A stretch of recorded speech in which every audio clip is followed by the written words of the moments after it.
Is no contact the best way to get an ex back? That's what we're going to be talking about in this video, but first, my name is Clay with ModernLove.life, where we help you get the great, loving relationship that you're looking for without having to play mind games, without having to play hard to get, and without having to pretend to be someone or something that you are not, because you deserve to be loved for the unique, amazing, and wonderful person that you are.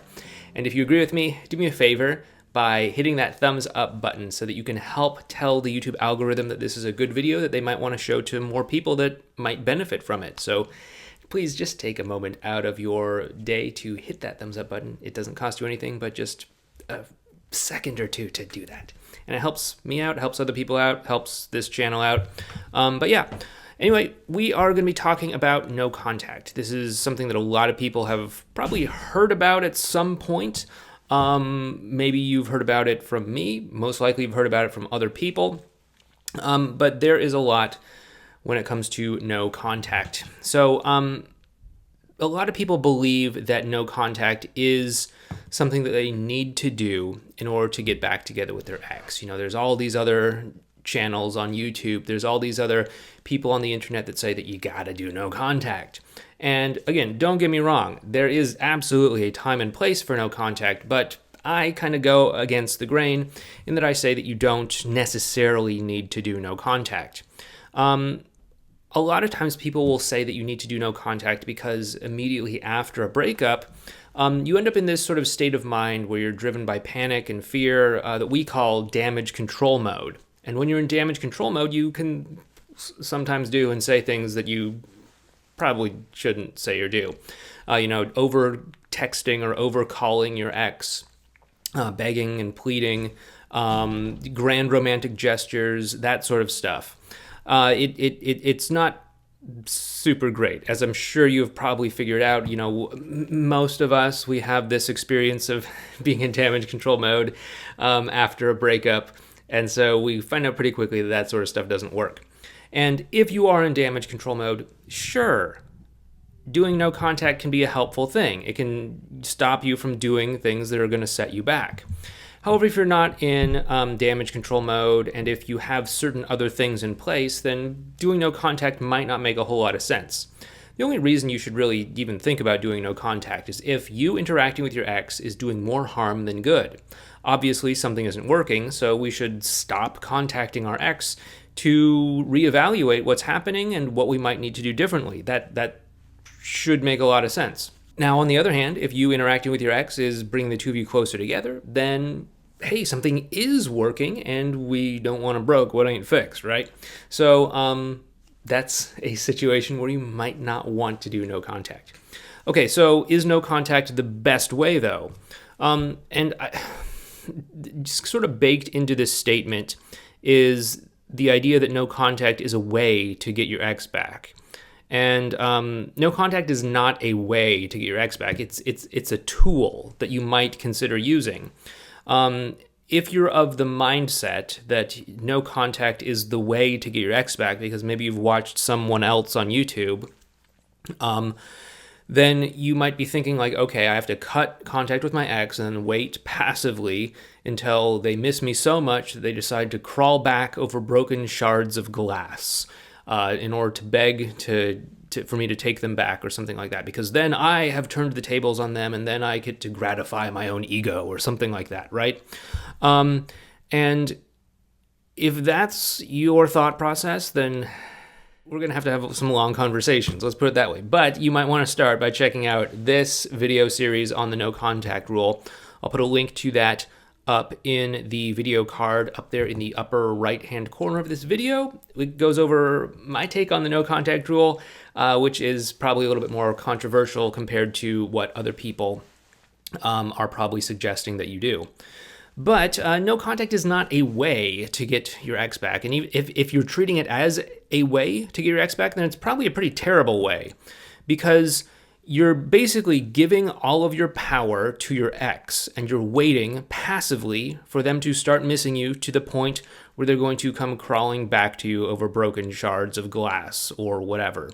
And that is fundamentally disempowering, because you are giving them control over whatever happens or doesn't happen next, which means you are disempowering yourself and you're waiting passively for them to hopefully, someday, somehow, some way, change their mind.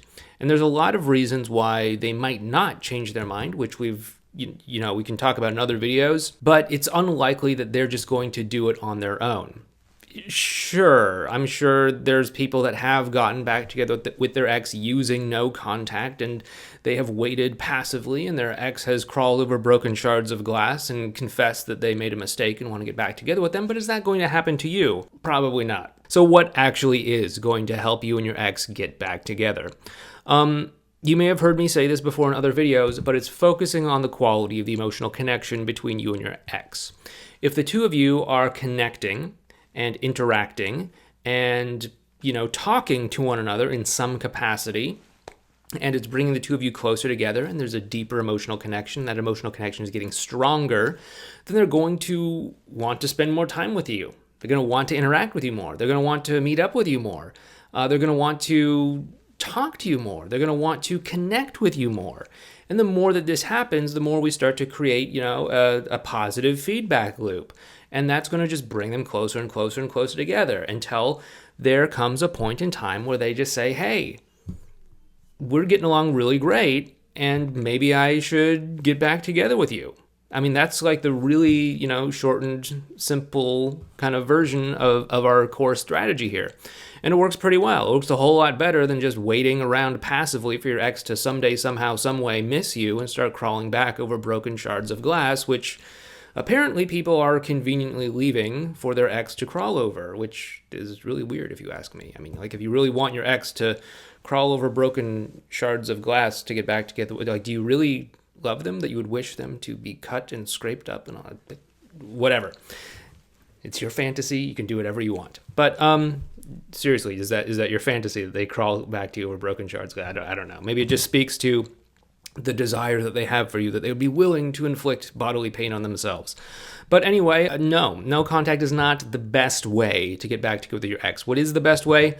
Focus on the quality of the emotional connection. If you focus on that, you're focusing on what is most important, and the stronger you can get that emotional connection, the more likely your ex is going to want to interact with you more and want to see what's possible between the two of you and see a future between the two of you and actually want to get back together again. So focus on that connection. Make sure it is as strong as possible. Don't get caught up in these weird mind games that people play about whoever cares the least controls the relationship. You just have to show them that you're willing to walk away and then, leave these broken shards of glass for them to crawl over, and then just wait it out and make them feel the pain of losing you or something like that. Sure, your ex should experience the consequences of their decisions, but this isn't some sort of weird, bizarro, Machiavellian power struggle or something. If it is, ask yourself if this is really the person that you want to be in a relationship with. Because if your partner that you're in a relationship with is someone that you have to have a Machiavellian power struggle with, they're probably not the right partner for you to be with. At least that's my opinion. I would rather be in a relationship with someone who I trust fully and someone who I know is on my side and someone who I can relax at the end of the day with, knowing that she loves me for who I am, not because I'm going to play a certain reverse psychology mind game on her. And that is actually who I ended up marrying. It's been working out pretty well for me so far.